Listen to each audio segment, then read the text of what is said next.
World's biggest astrology community in Tamil.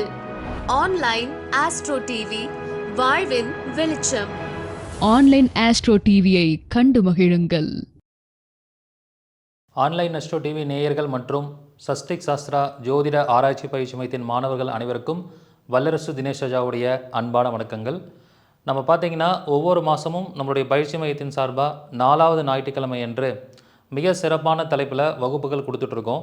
அந்த வகையில் இந்த 2025ஆம் ஆண்டு ஜனவரி மாதத்துலேருந்து ஒவ்வொரு லக்னம் ராசியில் பிறந்தவங்க வாழ்நாள் முழுவதும் வெற்றியடைவதற்கான பரிகாரங்களுக்கு நம்ம வகுப்பாக கொடுத்துட்ருக்கோம்.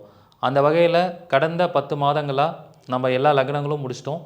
இன்னும் கும்ப லக்னம் இருக்குது, மீன லக்னம் இருக்குது. இந்த 11வது மாதத்தில் கும்ப லக்னம் கும்ப ராசியில் பிறந்தவர்கள் வாழ்நாள் முழுவதும் வெற்றி பெற பரிகாரங்கள் என்ன பண்ணணும் அப்படிங்கிறத நம்ம கற்றுக் கொடுக்க போகிறோம். ஸோ அஸ்ட்ராலஜியே தெரியலினாலும் பரவாயில்ல, நீங்கள் டைரெக்டாக அந்த பரிகாரத்தை மட்டும் செஞ்சீங்கனாலே உங்கள் வாழ்க்கையில் ஒரு நிரந்தர வெற்றி கிடைக்கும். ஸோ அது சம்மந்தமாக கிட்டத்தட்ட இந்த சிலபஸை ஒரு 15 வகையான தலைப்பை எடுத்து 15 வகையான தலைப்பில் உங்களுக்கு 15 வகையான பரிகாரம் சொல்லிக் கொடுக்க போகிறேன். ஸோ அந்த மாதிரியான ஒரு சிறப்பான வகுப்பு தான் இந்த கும்பலக்னம் கும்பராசியில் பிறந்தவங்களுக்காக கண்டக்ட் பண்ண போகிறோம். இந்த வகுப்பில் என்னெல்லாம் சொல்லிக் கொடுக்க போகிறோம் அப்படிங்கிற விஷயத்த சில முக்கியமான பரிகாரங்களோட அறிமுக உரையாக இந்த வீடியோவில் நம்ம பார்க்க போகிறோம். ஸோ முதல்ல 12 பாவங்களை அடிப்படையாக வைத்து நம்ம எடுக்க போகிறோம். ஸோ 12 பாவங்கள் அப்படின்னு பார்க்கும்போது இப்போ கும்பம் அப்படின்னு எடுத்துக்கிட்டிங்கன்னா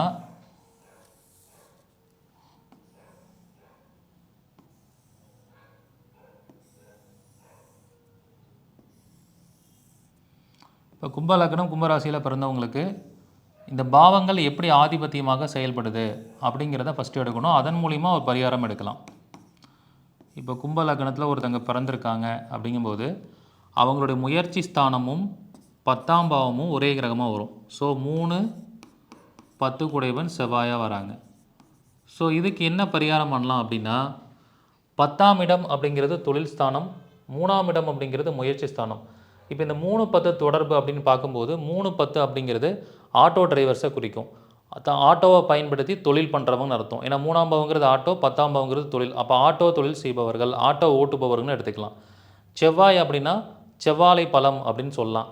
அப்போ இதுக்கு பரிகாரம் என்னென்னா, கும்பலக்னம் கும்பராசியில் பிறந்தவங்களுக்கு முயற்சி வெற்றி அடையணும், தொழில் வெற்றி அடையணும்னா ஆட்டோ டிரைவர்ஸ்க்கு செவ்வாழை பழம் தானம் செய்ய வேண்டும்.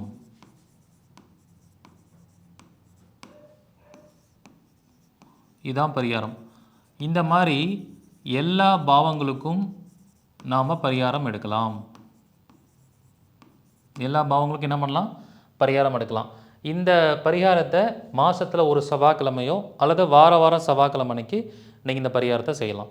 இந்த மாதிரி கும்பலக்கணத்துக்கு 2-11 குருவாக வருது, 1-12 சனி பகவான் வரார், அதுக்கப்புறம் 5-8 புதன் வராங்க. இப்படி ஒவ்வொரு பாவங்களுக்கும் எப்படி பரிகாரம் எடுக்கணும், அந்த பாவம் சம்பந்தமான பிரச்சனைகளை தீர்ப்பதற்கு என்ன மாதிரியான தான தர்மங்கள் பண்ணணும், எப்படி பரிகாரம் பண்ணணுங்கிறத நான் முழுமையாக எல்லா பாவங்களுக்கும் நான் வகுப்பில் சொல்லிக் கொடுக்க போகிறேன். இப்போ ஒரே ஒரு பாவங்களுக்கு மட்டும் உங்களுக்கு எக்ஸாம்பிளாக கொடுத்துருக்கேன். ஓகே, அடுத்தது காலபுருஷ தத்துவம்.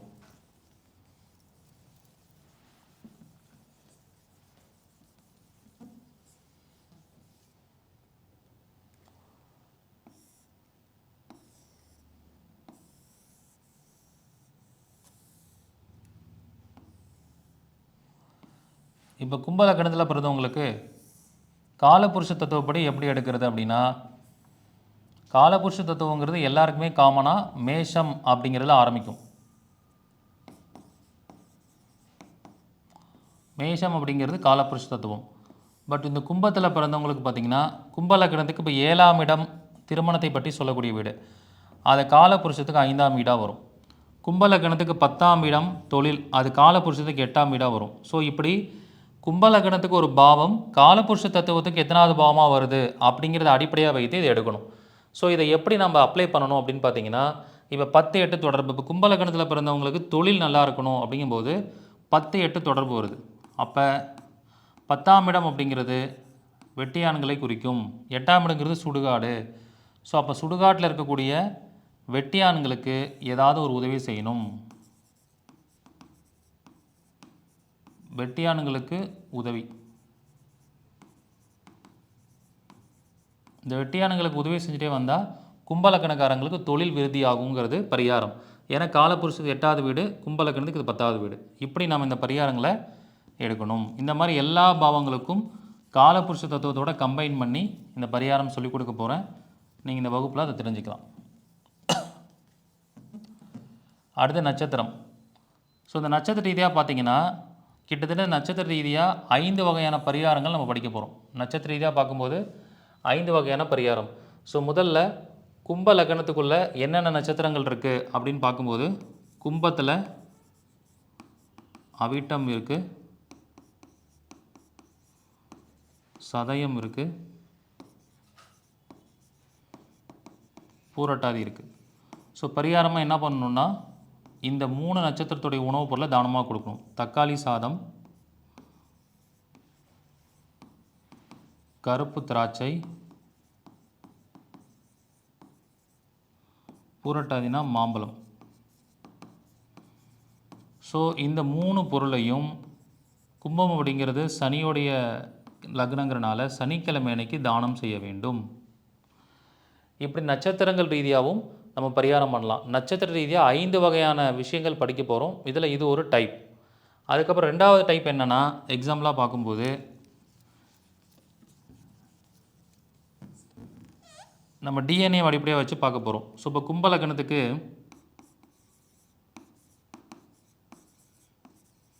ஒவ்வொரு பாவத்துக்கும் ஒரு பிரச்சனை இருக்கும். இப்போ கும்ப லக்னத்துக்காரங்க வீடு கட்டணும்னு நினைக்கிறாங்க. அப்போ கும்ப லக்னத்துக்கு 4ஆம் பாவ அதிபதி சுக்கிரன். அப்போ 4ஆம் அதிபதி சுக்கிரன் வந்து என்ன நட்சத்திரத்தில் இருக்காருன்னு பார்க்கணும். ஃபார் எக்ஸாம்பிளாக சுக்கிரன் வந்து இப்போ அஸ்தமில் இருக்கார் அப்படின்னா அதோடைய டிஎன்ஏ வந்து குரு. அப்போ என்ன பரிகாரம் பண்ணணும்? குருவுக்கு பரிகாரம் பண்ணணும். குருனா ஸ்வீட், நெய் ஸ்வீட்டுன்னு அர்த்தம், கீ ஸ்வீட்டுன்னு அர்த்தம். அப்போ கீ ஸ்வீட்டை மற்றவங்களுக்கு தானமாக கொடுக்கணும். அப்படி கொடுத்துட்டு வந்தால் கும்பலக்கணக்காரங்களுக்கு 4ஆம் பாவம் இயங்கி சீக்கிரமாக வீடு கட்டக்கூடிய சூழல் ஏற்படும்.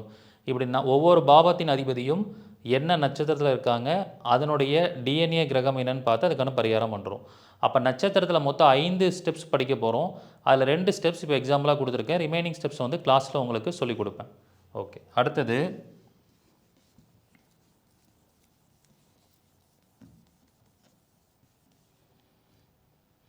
நெக்ஸ்ட்டு வந்து பார்த்திங்கன்னா பாவங்கள் பார்த்துட்டோம். காலபுருஷத்து நட்சத்திரம். அடுத்து பஞ்சபூதம். பஞ்சபூதத்தை எப்படி வச்சு எடுக்கணும் அப்படின்னா கும்பம் அப்படிங்கிறது பஞ்சபூத தத்துவத்தில் காற்று தத்துவம். அப்போ கும்பத்தில் பிறந்தவங்க அவங்க வாழ்க்கையில் ஒரு நன்மை நடக்கணும்னா என்ன பண்ணணும்?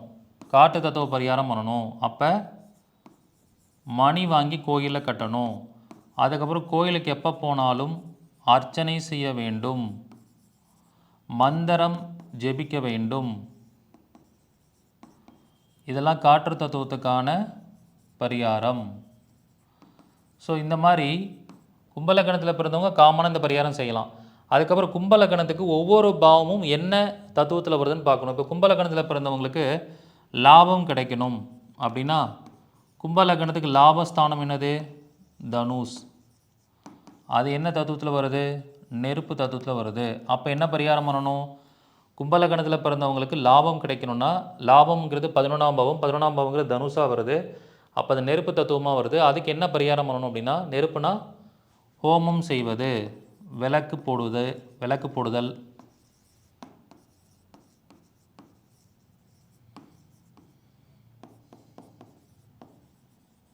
அதுக்கப்புறம் ஹோமத்தில் கலந்துக்கிறது, ஹோமம் செய்தல், ஹோமத்துக்கு தேவையான நெய்வேதிய பொருட்கள்லாம் வாங்கி கொடுக்கறது, நவதானிய பொருட்கள்லாம் வாங்கி கொடுக்கலாம். ஸோ இந்த மாதிரி ஒவ்வொரு பாவமும் என்னென்ன மாதிரியான தொடர்பில் வருது, என்ன தத்துவத்தில் வருதுன்னு பார்த்துட்டு அதுக்கான பரிகாரங்கள் செய்யணும். இப்படி எல்லா பாவங்களுக்கும் வகுப்பில் நம்ம படிக்க போகிறோம்.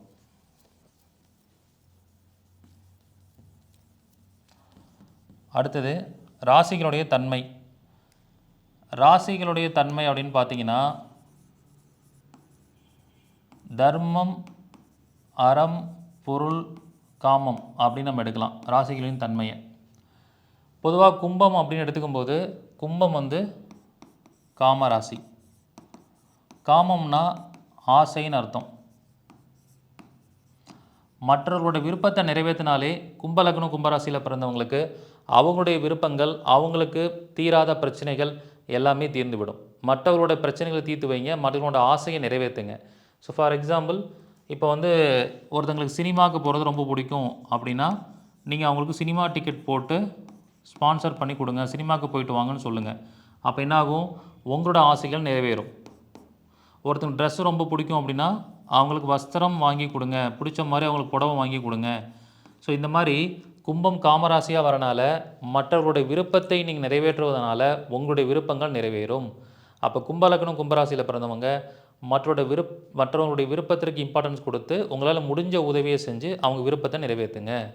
இதான் ராசிகளுடைய தன்மையை வச்சு எடுக்கிற பரிகாரம். ஓகே, அடுத்தது வாழ்வியல் பரிகாரம். வாழ்வியல் பரிகாரம் என்ன அப்படின்னா, பொதுவாக கும்பம் அப்படிங்கிறது 11ஆம் பாவமாக வரக்கூடிய வீடு. ஸோ வாழ்வியல் பரிகாரமாக என்ன செய்யணுன்னா, உண்டியலில் பணம் போடவும். அடிக்கடி உண்டியலில் பணம் போட்டுகிட்டே வந்தாலே அவங்களுக்கு வாழ்க்கையில் தொடர் வெற்றி கிடைக்கும். இது வாழ்வியல் பரிகாரமாக செய்யணும் கும்பலக்கணம் கும்பராசியில் பிறந்தவங்க. இந்த மாதிரி வாழ்வியல் பரிகாரத்தில் ஒரு பரிகாரம் சொல்லியிருக்கேன். இந்த மாதிரி நிறைய மல்டிபிள் பரிகாரத்தை வகுப்பில் உங்களுக்கு சொல்லிக் கொடுப்பேன். ஓகே, அடுத்தது தாந்திரிக பரிகாரம். தாந்திரிக பரிகாரம் என்ன அப்படின்னா, கும்பம் அப்படிங்கிறத பொறுத்த வரைக்கும் கோபுரத்தை குறிக்கக்கூடிய வீடு. அப்போ கோபுர தரிசனம் செய்ய வேண்டும். கோபுர தரிசனம் செஞ்சுக்கிட்டே வந்தால் கும்ப லக்னம் கும்பராசியில் பிறந்தவங்களுக்கு தாந்திரிகமாக அது ஒரு நல்ல மாற்றத்தையும் நல்ல வெற்றியையும் கொடுக்கும். அந்த மாதிரி எடுத்துக்கணும். கோபுர தரிசனம் செய்ய வேண்டும். ஓகே, அடுத்தது ரிவர்ஸ் பரிகாரமாக என்ன பண்ணணும் அப்படின்னு பார்த்தீங்கன்னா, பொதுவாக யாரெல்லாம் பிரச்சனையில் இருக்கீங்களோ, கும்ப லக்னம் கும்பராசிக்காரங்க யாரெல்லாம் பிரச்சனையில் இருக்கீங்களோ, அந்த பிரச்சனை உள்ளவங்க இந்த பரிகாரத்தை செய்யணும். பெண்களாக இருந்தால் கொலுசு யூஸ் பண்ணுறீங்கன்னா அந்த கொலுசை கழட்டி வச்சுருங்க, கொலுசை பயன்படுத்தக்கூடாது. அதே கொலுசை யூஸ் பண்ணாமல் இருக்கீங்கன்னா கொலுசை பயன்படுத்தவும். கொலுசை பயன்படுத்துறது பயன்படுத்தாமல் இருக்கிறது அப்படி எடுக்கலாம். ஆண்களாக இருந்தால் நீங்கள் காலுக்கு போடக்கூடிய சாக்ஸ் அதை பயன்படுத்தலைன்னா பயன்படுத்துங்க, பயன்படுத்தாமல் இருந்தால் பயன்படுத்தவும், பயன்படுத்திட்டு இருந்தால் பயன்படுத்தாதீங்க. அந்த மாதிரி அதை ஆக்டிவேஷன் பண்ணிக்கணும். அதுதான் ரிவர்ஸ் பரிகாரம். ஓகே, அடுத்து தான தர்ம பரிகாரத்தை பொறுத்த வரைக்கும் என்ன செய்யணும் அப்படின்னா, பொதுவாக தான தர்ம பரிகாரத்தை பொறுத்த வரைக்கும் லிக்விட் கேஷ் மற்றவங்களுக்கு தானமாக கொடுங்க, பணமாக மற்றவர்களுக்கு கொடுங்க, மற்றவர்களுடைய பணம் சேமிப்புக்கு உதவி செய்யுங்க.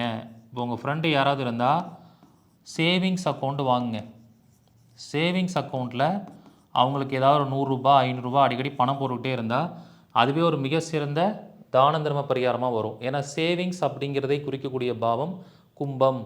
அப்போ கும்பம் கும்பலக்கணத்தில் பிறந்த கும்பராசி கும்பலக்கணத்தில் பிறந்தவங்க சேவிங்ஸ் அக்கௌண்ட்டை வந்து யார்ட்டையாவது வாங்கி உங்கள் கஷ்டப்படுறவங்களுக்கு அவங்க அக்கௌண்ட்டுக்கு ட்ரான்ஸ்ஃபர் பண்ணுங்கள். அந்த சேவிங்ஸ் அக்கௌண்ட்டுக்கு ட்ரான்ஸ்ஃபர் பண்ணணும், கரண்ட் அக்கௌண்ட்டுக்கு ட்ரான்ஸ்ஃபர் பண்ணக்கூடாது. சேவிங்ஸ் அக்கௌண்ட்டுக்கு ட்ரான்ஸ்ஃபர் பண்ணால் அது உங்கள் லக்னம் ராசிக்கு ஒரு பரிகாரமாக அமைந்துவிடும். ஓகே, அதுக்கப்புறம் தியாகம் செய்தல். தியாகம் செய்தல்னால் என்னென்னா, நீங்கள் வந்து ஏதாவது ஃபிக்ஸ்டு டெபாசிட் போட்டு வச்சுருக்கீங்க, எஃப்டி போட்டு வச்சுருக்கீங்கன்னா அந்த எஃப்டியை பிரேக் பண்ணி அந்த பணத்தை எடுத்து மற்றவர்களுக்கு உதவி செய்யணும். அப்படி அந்த எஃப்டியை தியாகம் பண்ணிட்டீங்கன்னா உங்களோட ஏதாவது ஒரு பிரச்சனை தீராத பிரச்சனை இருந்தால் அந்த பிரச்சனை தீர்வுக்கு வந்துடும். அந்த மாதிரி நீங்கள் இந்த பரிகாரம் செஞ்சுக்கணும். ஓகே, அடுத்தது வேண்டுதல் பரிகாரம் என்ன பண்ணணும். வேண்டுதல் பரிகாரமாக என்ன செய்யணும்னா, உங்களுக்கு ஒரு நல்ல காரியம் நடக்கிறதுக்கு நீங்கள் ஏதாவது ஒரு கோயிலுக்கு உண்டியல் வாங்கி கொடுக்குறேன்னு வேண்டிக்கோங்க. உண்டியல் வாங்கி உபயம் செய்வது. ஏதாவது ஒரு கோயிலுக்கு உண்டியல் உபயம்.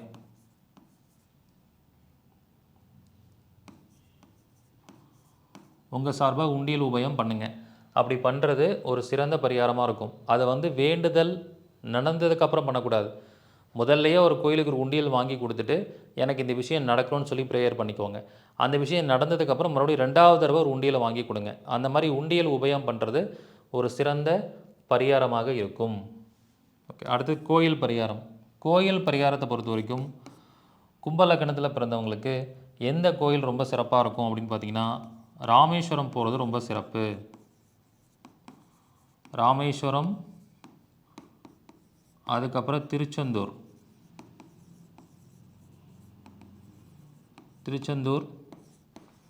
அதுக்கப்புறம் பழனி. இந்த இடங்கள்லாம் கும்ப லக்னம் கும்பராசியில் பிறந்தவங்களுக்கு ஒரு மிக சிறந்த வெற்றியை கொடுக்கக்கூடிய இடமா இருக்கும். அந்த கோயில்களுக்கு அவங்க போகலாம். ஓகே, அடுத்து காலச்சக்கரத்தை பொறுத்த வரைக்கும் இவங்க என்ன மாதிரியான காலச்சக்கரத்தை இயக்கணும்? பொதுவாக கும்பம் அப்படிங்கிறது லாப வீடுன்னு சொல்கிறோம், சேமிப்பு வீடுன்னு சொல்கிறோம். அப்போ என்ன பண்ணணும்னா உங்களோட இது நண்பர்களுடைய வீடுன்னு சொல்கிறோம். அப்போ பொதுவாக காலச்சக்கரத்தை பொறுத்த வரைக்கும் இந்த கர்மா டிரான்ஸ்ஃபர் அப்படிங்கிறது கும்பலக்னம் கும்பராசியில் பிறந்தவங்களுக்கு நண்பர்கள் வழியிலிருந்தும் தன்னுடைய மூத்த சகோதரன் சகோதரி வழியிலிருந்து தான் வரும். ஸோ அவங்க கூட பழகும்போது அதில் யார் நல்ல லாபம் சம்பாதிக்கிறாங்க, யார் நல்லா தொழில் பண்ணி பெரிய லெவலில் பிஸ்னஸ் ப்ராஃபிட் எடுக்கிறாங்க, ஸோ அந்த மாதிரியான நண்பர்கள் கூட பழகணும். அதே மாதிரி யார் நல்லா மணி சேவ் பண்ணி வச்சுருக்காங்க, மணி நல்லா சேவிங்ஸ் வச்சுருக்காங்க, அந்த மாதிரி நண்பர்களோட பழகுங்க. ஸோ அந்த மாதிரி மக்களோட பழகும்போது ஒரு பெரிய மாற்றம் உங்களுக்கு நடக்கும். அதுக்கப்புறம் அடிக்கடி பேங்க்குக்கு போயிட்டு வாங்க. அப்போ அந்த பிளேஸ் கர்மா அப்படிங்கிறது ஆக்டிவேட் ஆகும். யாரெல்லாம் கும்பலக்னம் கும்பராசியில் பிறந்திருக்கீங்களோ அடிக்கடி பேங்க்குக்கு போயிட்டு வரணும். அந்த இடத்துக்கு போயிட்டு வரும்போது அந்த பிளேஸ் கர்மா அப்படிங்கிறது உங்களுக்கு ஆக்டிவேட் ஆகும் அப்படின்னு எடுத்துக்கலாம். அதுக்கப்புறம் ஆப்ஜெக்ட் கர்மாவை பொறுத்த வரைக்கும் அடிக்கடி ஏடிஎம் கார்டை பயன்படுத்துங்க. ஏடிஎம் கார்டை எப்பயுமே உங்கள் பாக்கெட்டில் உங்கள் பர்ஸில் வச்சுக்கோங்க. வச்சுக்கும்போது அந்த ஆப்ஜெக்ட் கர்மா உங்களுக்கு ட்ரான்ஸ்ஃபர் ஆகி நிறைய நன்மைகள் நடக்கும். இடம்னு பார்த்தீங்கன்னா பேங்க்குக்கு போகணும். நபர்கள்னு பார்த்தீங்கன்னா நிறையா லாபம் சம்பாதிக்கக்கூடிய நபர்கள், பணத்தை சேர்த்து வச்சுக்கிற நபரோட பழகணும். ஸோ இப்படி ஆப்ஜெக்ட் கர்மா, பிளேஸ் கர்மா, பீப்புள் கர்மாவாக கும்பலக்னம் கும்பராசியில் பிறந்தவங்க காலச்சக்கரத்தை இயக்க வேண்டும். இதை பற்றி டீட்டெயிலான விஷயங்கள்லாம் வகுப்பில் உங்களுக்கு சொல்லிக் கொடுப்பேன். ஓகே, அடுத்தது தசாபுத்தி கோச்சாரத்துக்கு எப்படி பரிகாரம் எடுக்கிறது? பொதுவாக இந்த கும்பலக்னம் கும்பராசியில் பிறந்தவங்களுக்கு எந்த காலகட்டங்கள் ரொம்ப பிரச்சனையாக இருக்கும் அப்படின்னு பார்த்தீங்கன்னா, சந்திர திசை சந்திர புத்தி வரும்போது ரொம்ப கேர்ஃபுல்லாக இருக்கணும். என்ன காரணம் அப்படின்னு பார்க்கும்போது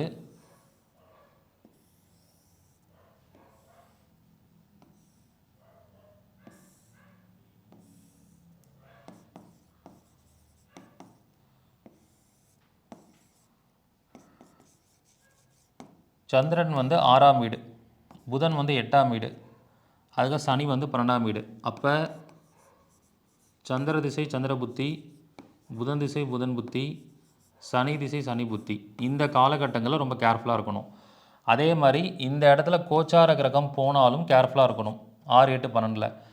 அது மட்டும் இல்லாமல் பாதகாதிபதினு சொல்லக்கூடிய சுக்கிரனுடைய திசா புத்திகளையும் கேர்ஃபுல்லாக இருக்கணும். அப்போ இதுக்கு சரி பண்ணுறதுக்கு என்ன பண்ணிக்கணும் அப்படின்னா, இன்சூரன்ஸ் போடுறது ஒரு சிறந்த பரிகாரம். Health insurance, life insurance, travel insurance போட்டுக்கணும். அதுக்கப்புறம் இந்த காலகட்டங்களில் கம்பல்சரி ஃபுல் பாடியை மெடிக்கல் டெஸ்ட், ஹெல்த் செக்கப் எடுத்துக்கணும். அப்படி எடுத்துக்கிட்டால் மேஜரான பிரச்சனையிலேருந்து தப்பிக்கலாம். இப்படி ஒவ்வொரு விஷயங்களுக்கும் பரிகாரங்கள் இருக்குது. இந்த 15 வகையான ஸ்டெப்ஸையும் ஒவ்வொரு பரிகாரங்களாக 4 மணி நேர வகுப்பாக சொல்லிக் கொடுக்க போகிறேன். இந்த வகுப்பு 23/11/2025 சண்டே அன்னைக்கு நடைபெற போகுது. அதற்கான கட்டணம் 1300 ரூபாய். மாற்றுத்திறனாளிகள், பழைய மாணவர்கள், மூத்த குடிமக்களுக்கு கட்டண சலுகை உண்டு. விருப்பம் இருக்கிறவங்க இந்த வகுப்பில் கலந்துக்கோங்க. இந்த வகுப்பு பார்த்திங்கன்னா மிக அருமையான வகுப்பு. முதல்ல ஜாயின் பண்ணக்கூடிய 500 நபர்களுக்கு மட்டுமே அனுமதி. சீக்கிரமாக முன்பதிவு பண்ணிக்கோங்க. இந்த மாதிரி மேஷ லக்னத்தில் ஆரம்பித்து மகர லக்னம் வரைக்கும் லாஸ்ட்டு 10 மாதம் நடத்தியிருக்கேன். அது சம்மந்தமாக வீடியோ வேணும்னாலும் நீங்கள் வாங்கிக்கலாம். இப்போ லைவ் கிளாஸாக படிக்கணும்னு நினைக்கிறவங்க, இந்த கும்ப லக்னம் கும்பராசியில் பிறந்தவங்க உங்கள் ஃபேமிலியில் யாராவது இருந்தால் தாராளமாக இந்த வகுப்பில் கலந்து கொண்டு பயன்பெறலாம். நன்றி, வணக்கம், வாழ்க வளமுடன்.